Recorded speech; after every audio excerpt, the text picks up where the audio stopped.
When you are overthrowing a government, the local police are obviously going to be a problem.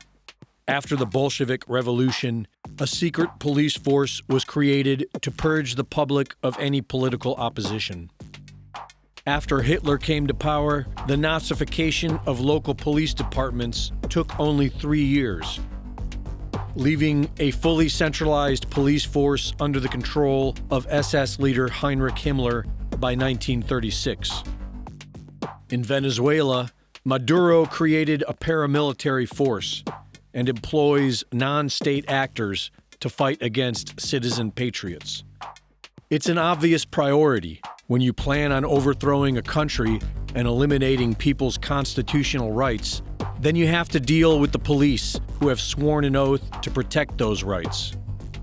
And we are now witnessing this in America. In Austin, Texas, Mayor Steve Adler came to power as one of the biggest landowners of Austin and spends most of his time perched above the city in the tallest penthouse, which is fitting. Adler does not act according to the will of the people, but rather as their king.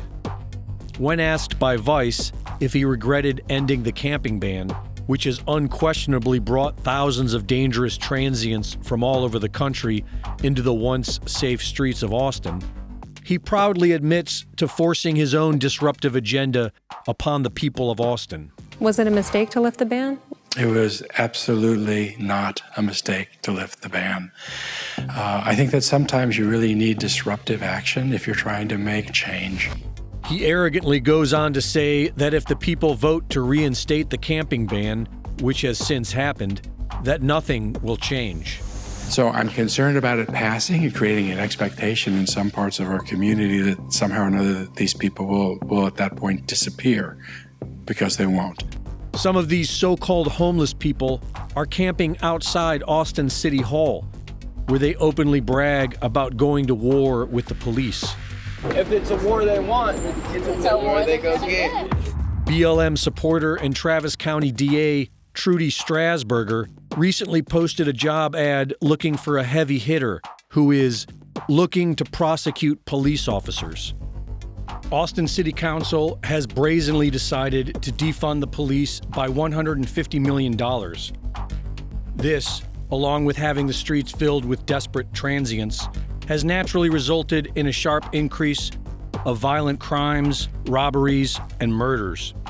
Adler even joked with Joe Rogan how he succeeded at slowing Austin's growth by importing crime. But as I explained to people, there's only one way to really stop a city from growing. Bring in crime. Bring in crime. Make it an undesirable place to live.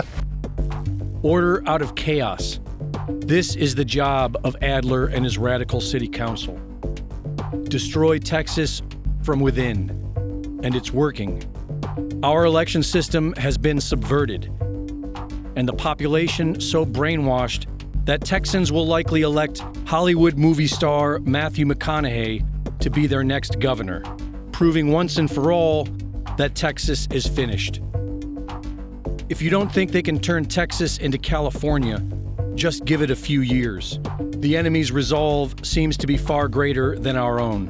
When radical local governments ignore the will of the people, and the people no longer have a vote, then the only hope for survival is to stand up against them.